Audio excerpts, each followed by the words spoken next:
FBI officers were alarmed to find that a prisoner, despite being left unguarded, couldn't escape, yet 3 others had managed to evade capture. Even more shocking was that the jailers were unaware of their escape for the next 10 hours.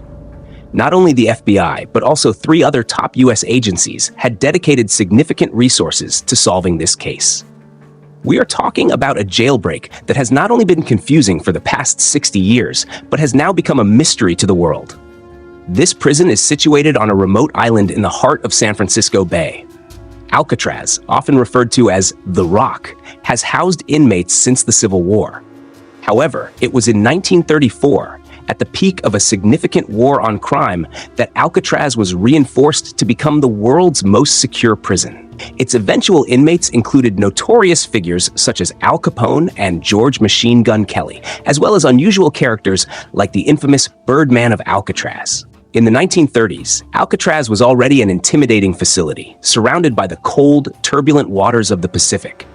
Its redesign featured stronger iron bars, strategically placed guard towers, and strict regulations, including a dozen prisoner checks each day. Escape appeared nearly impossible, and the prison earned a reputation for being inescapable. However, on July 11, 1962, something unexpected occurred. 3 prisoners managed to escape by deceiving the security system. The story features 4 main characters: Frank Morris, John Anglin, Clarence Anglin, and Alan West, with John and Clarence being brothers.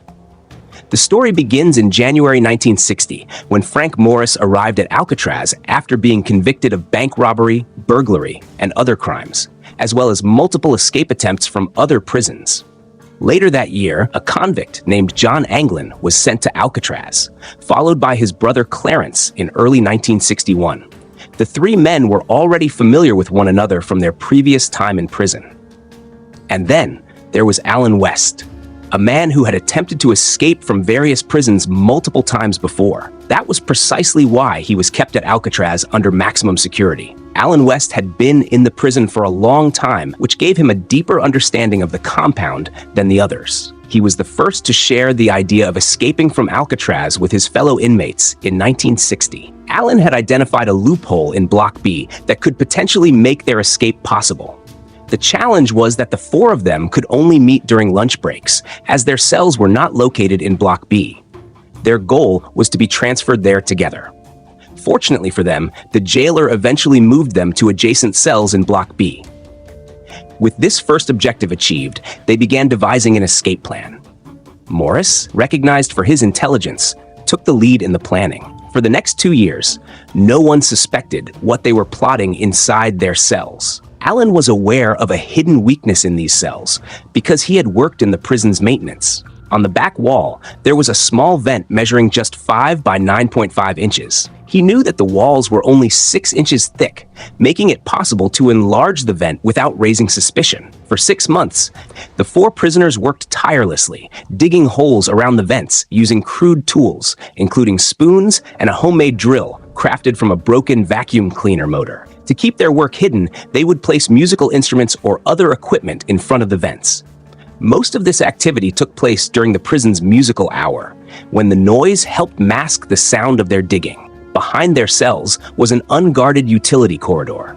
Once they had widened the vents enough, they used this corridor to navigate undetected. Climbing to the roof of their cell block, they established a secret workshop. Here, they carried out the final phase of their plan. They constructed an inflatable raft, stitched together from rubber raincoats. These raincoats had been provided by the prison administration, which they had collected under false pretenses. From these same raincoats, they also crafted makeshift life jackets to ensure they wouldn't drown in the freezing waters of the bay. Their escape was now becoming a reality. On the evening of June 11th, they were ready to escape. However, Alan West had not fully removed his vent cover and was left behind. The other 3 made their way into the corridor, gathered their gear, and climbed out through the vent onto the prison roof. From there, they descended the bakery smokestack at the back of the cell house, climbed over the fence, and made their way to the northeast shore of the island, where they launched their raft. On June 12, 1962, as part of their routine, the prison staff went to wake the inmates at 7 in the morning.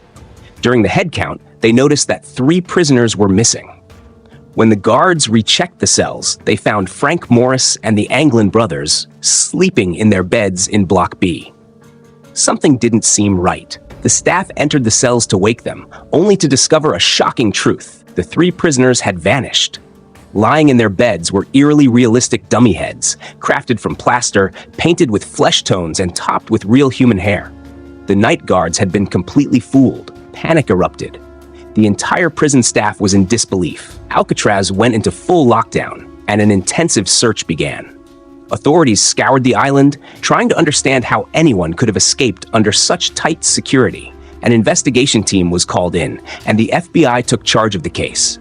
When they examined the cells, they discovered how the three men had pulled off their escape. They had broken through the small vents in their walls. But then came another surprise. There weren't just 3 holes. There were 4. One belonged to Alan West's cell. For some reason, he had been unable to remove his vent in time. Realizing he had no chance of escape, Alan West agreed to share everything with investigators. He revealed that the escape plan was actually his idea. He also explained how they had crafted the dummy heads, using real hair stolen during haircuts inside the prison. But one question remained. Where were the escaped prisoners now?